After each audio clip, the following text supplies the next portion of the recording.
대화를 통하여 소통하려는 목적에 따라 대화는 지식이나 정보를 주고받는 것과 정서를 나누는 정서적 대화로 구분할 수 있습니다. 심정 대화는 정보를 주고받는 것이 아니라 감정과 마음 그리고 정서를 공유하는 것입니다.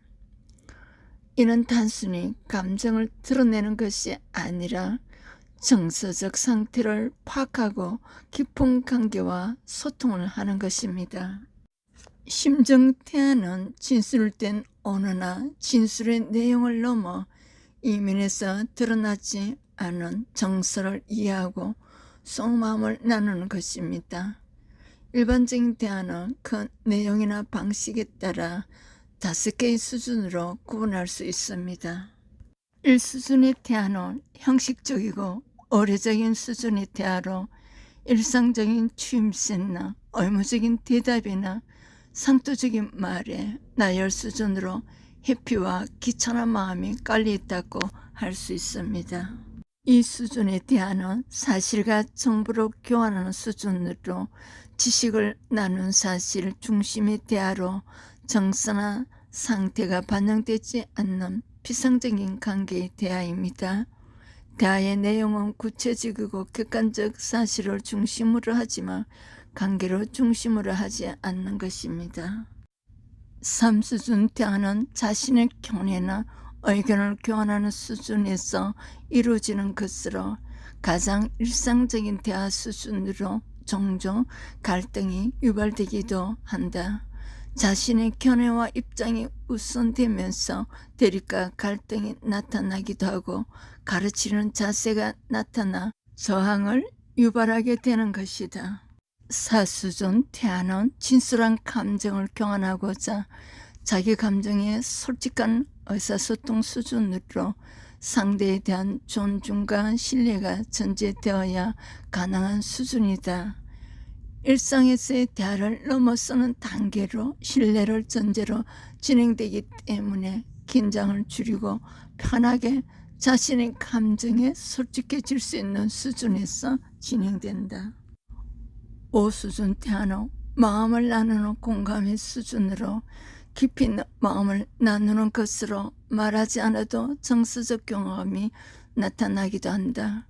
이 수준의 대화는 내용, 단어, 그리고 언어 선택 수준을 넘어 정서적 교감을 통해 이루어지는 대화로 때로는 초월인 소통이 가능하기도 하다. 심정 대화는 일상적인 대화의 수준을 넘어서는 공감적 대화 수준의 의사소통으로 상대의 메시지와 그 이면의 정서를 파악하고 반응하는 것이다. 심정 대화는 일상적인 대화의 수준을 넘어 공감적 대화의 수준으로 전환되는 것이다. 심정 대화는 경청이다. 심정 교류, 심정 대화로 이어지는 대화의 흐름을 따라 진행된다. 이 과정에서 심정 대화는 내담자가 오랫동안 묵혀놨던 말들을 꺼내놓을 때 경험하는 허탈감과 공감을 치유하게 된다. 상담은 표현하고 이를 다루어 재구조화와 재경험을 하는 것으로 내담자의 경험과 표현을 상담사의 치유 경험과 전문성을 언어로 표현하여 내담자가 수용하는 과정을 통해 말이 생명이 되고 몸이 되는 치유 과정이라고 할 수 있습니다. 심정 대화는 이런 과정을 이끌어가는 핵심으로 상담의 진행에서 중요한 역할을 기능을 하게 됩니다. 심정 대화는 내담자의 이야기를 잘 듣고 이를 요약하여 명료하는 경청 단계를 통해 이해 수준에서 공감력을 강화하고 이를 기반으로 내담자가 말하려는 심정을 파악하는 것입니다. 심정 대화는 내담자가 말하고 있지 않아도 듣는 사람이 그 마음을 알아주고 반응하는 것으로 공감하고 경청하는 대화입니다. 오랜만에 엄마를 본 아이가 서러우며 울음을 터뜨리며 엄마가 다가가서 토닥이며 말해주는 것이 마음의 중심을 이해하고 파악하는 것입니다. 무엇인가 주절되면 설명하지 않아도 마음으로 느끼고 나눌 수 있게 되는데 이를 심정교류라고 할 수 있습니다. 이 단계를 통해 교류를 하게 되며 다음 단계로 서로의 이야기에 반응하는 단계가 됩니다. 심정교류는 공감의 수준에 머무르지만 심정대화로 넘어가며 자신의 반응을 전달하고 상대의 고백에 대한 화답으로 이어집니다. 상대가 꺼내놓은 정서의 빈자리에 상담사의 정서를 반영하여 채워주는 치유 작업으로 진행되며 위로와 지지, 격려를 기반으로 심리 상담의 치유작용이 나타납니다. 상담에서는 내담자의 언어를 통해 단어와 문장을 넘어 정서와 심정을 반영하여 교류하는 것입니다. 상담자는 내담자와 이런 정서적 교류를 통해 치유관계를 유지하게 됩니다. 심정대화의 진행에서 중요한 핵심은 상담자의 공감 능력입니다. 상담에서 공감은 많은 상담자가 갖춰야 할 기본적 능력으로 상담의 진행에 필수적입니다. 공감은 상담에서뿐만 아니라 일반 사회에서도 보편적으로 요구됩니다. 공감은 자신과 다른 사람을 연결하는 정서적 체계로 다른 사람을 해치지 않고 이타적 행동을 하도록 동기가 될 수 있으며 가족 간 친밀한 유대감은 물론이고 사회에서 친밀감 형성의 핵심이 되기도 합니다. 공감 능력에서 결핍이 생기며 병리적으로 다루게 되는데 소시오패스나 사이코패스처럼 반사회적 성향으로 나타나기도 합니다. 공감은 상대방의 느낌, 감정, 사고 등을 이해하고 이를 기반으로 다른 사람과 소통하는 능력을 말합니다. 공감은 다른 사람들이 경험한 사건이나 감정을 느끼고 내재하는 것입니다. 공감과 비슷하게 사용하는 동감은 다른 사람의 감정을 같이 느낀다는 의미로 공감과 구분하기도 합니다. 동감은 다른 사람의 감정과 감정 유발 원인을 공감하기보다는 다른 사람이 이미 경험한 것에 연민을 느끼는 동정심과 같다고도 합니다. 공감은 상대의 정서 및 감정 상태와 나의 상태를 일치시키는 것으로 사고, 이해, 그리고 논리적인 것이 아니다. 공감은 상황과 논리, 그리고 사람이 중심이 되는 것이 아니다. 공감은 상대의 감정에 초점을 두고 대화 중에 사람이나 사건이 아니라 심정에만 관심을 두는 것이다. 공감은 직접적 자극을 받지 않더라도 다른 사람의 감정을 느끼는 것으로 대상의 상태를 느끼거나 상상이나 연상을 통해 감정을 자기 안으로 가져오는 것으로 본질상 상대의 감정과 동일한 것은 아니다. 다양한 형태의 공감을 경험, 분노, 공포, 슬픔, 기쁨 등과 같은 기본 감정들이나 통증과 같은 감각, 더 복잡한 감정인 죄책감, 불안, 사랑과 같은 추상적 감정을 느끼기도 한다. 공감은 다른 사람의 표정이나 몸짓을 그대로 따라하거나 생각을 따라가는 것이다. 정서적 반응의 경험은 내적인 것으로 대상이 되는 사람의 외적 태도를 따라감으로써 정서적 일체감을 경험할 수 있다. 상담사는 자신의 정서와 감정과 일치되지 않는 부분에 대해서 공감할 수 있어야 합니다. 일치되지 않는 감정 상태와 정서를 느끼고 경험하면서 상담사가 유사한 감정 상태에서 내담자를 경험하는 것입니다. 상담사가 내담자의 상황이나 사고가 이해되지 않아도 공감할 수 있게 되는 것입니다. 이런 공감의 힘을 가질 때 상담사는 자신과 내담자의 감정을 성찰하고 분별하여 치료적 개입을 할 수 있습니다. 각자 살아온 경험이 다르므로 공감은 충분한 연습이 필요합니다.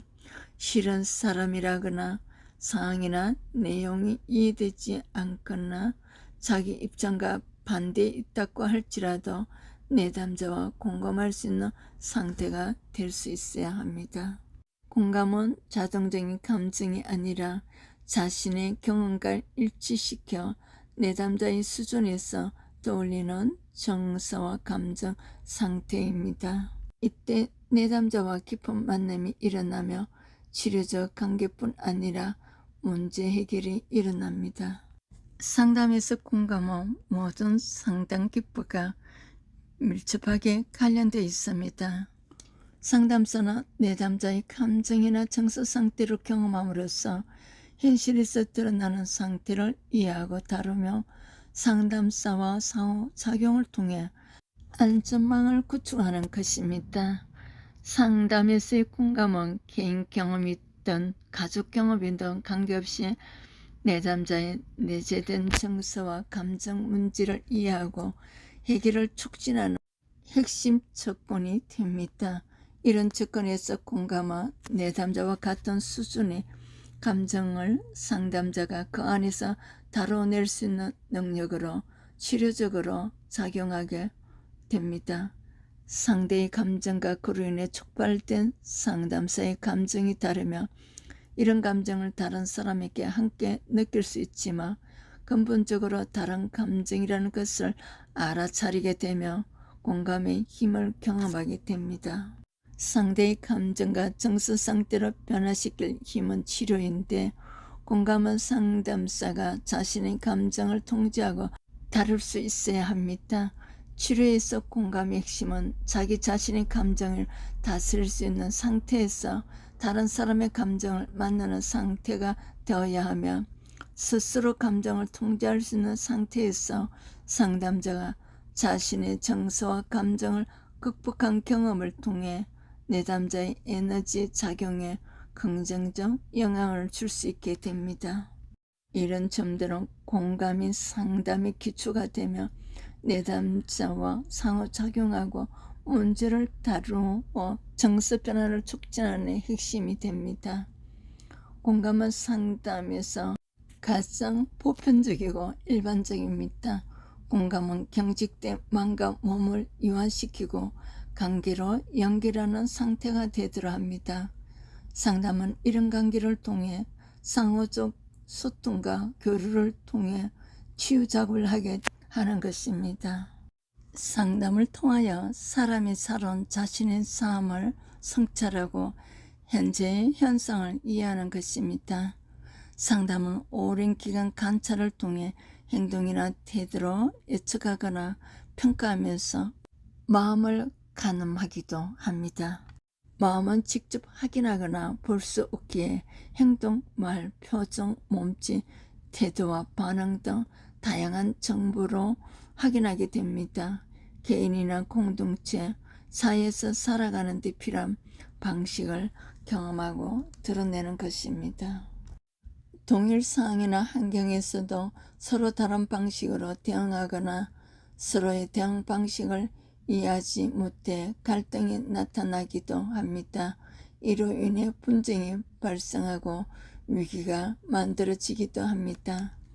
다양한 사람들의 삶에 작용하는 본질적인 힘이 사람의 마음에서 나오는 것으로 이해하고 이를 이해하기 위한 다양한 시도가 있었습니다. 마음의 작동 원리를 이해하기 위하여 상담학은 기본적으로 삶의 변화를 주기 위한 노력입니다. 마음을 이해하는 것은 다른 사람과의 관계에서 살아가기 위한 생존 기술이기도 합니다. 인간의 행동과 태도, 삶을 이끌어가는 중요한 방법을 알 수 있도록 합니다. 사람의 삶에서 중요하게 작용하는 것은 감각, 지각, 사고, 성격, 지능, 적성 등 사람의 특징을 고려해야 하고 사람의 행동과 그 원리를 밝히는 중요한 가치가 있습니다. 뱃속 태아의 활동에서부터 죽음에 이르는 삶의 모든 과정을 개인이 겪을 수 있는 희로애락의 사건들과 정서들에 대한 특별한 경험을 이해하고 대응하는 치료적 접근, 사람의 마음을 연구, 사고와 정서, 사람의 내적 경험, 지각, 사고, 기억, 감정, 구성된 의식의 흐름, 사람의 행동을 관찰, 사람을 이해하고 돕는 것이 필요, 마음이 어떤 방식으로 움직이는지에 대한 관심과 탐구, 사람의 내면을 충분히 이해하고 소통할 수 있다면 관계에 문제가 발생하지는 않을 것이다. 사람의 행동이나 마음의 움직임을 연구, 사람의 삶을 풍요롭게 하거나 위기를 벗어나도록 위한 마음의 연구, 마음의 작용은 내부에서 일어납니다. 외부의 자극은 마음의 입력장치를 통해 마음으로 전달이 됩니다. 전달되지 않으면 어떤 것도 반응하지 않게 되고 무감각하게 됩니다. 마음의 입력장치는 오감이라고 하는 시각, 청각, 후각, 미각, 촉각입니다. 시각은 빛을 매기를 하여 눈의 망막을 통해 수집되며, 청각은 소리의 파동이 귀의 달팽이관에 도달하는 정보를 수집하여 전달됩니다. 후각은 코의 빛 점막에 전달되는 냄새와 향기로 수집하며, 미각은 혀의 미리를 통해 맛을 느낍니다. 촉각은 피부 접촉을 통한 다양한 자각으로 정보를 수집합니다. 기록된 성경을 통하여 하나님께서 알려주신 사람의 마음에 대해서 갈라디아서 5장 19절에서 23절을 통하여서 성찰하시기를 축복합니다. 나레이션 차이스터 목사, 대학원 박사학위, 국가자격증, 민간자격증 기도하시는 분들 문의해주세요. 성경 낭독학교 중보기도 전도 스쿨로 초대합니다. 구독, 좋아요, 알림으로 미디어 선교에 동참해 주시기를 바랍니다.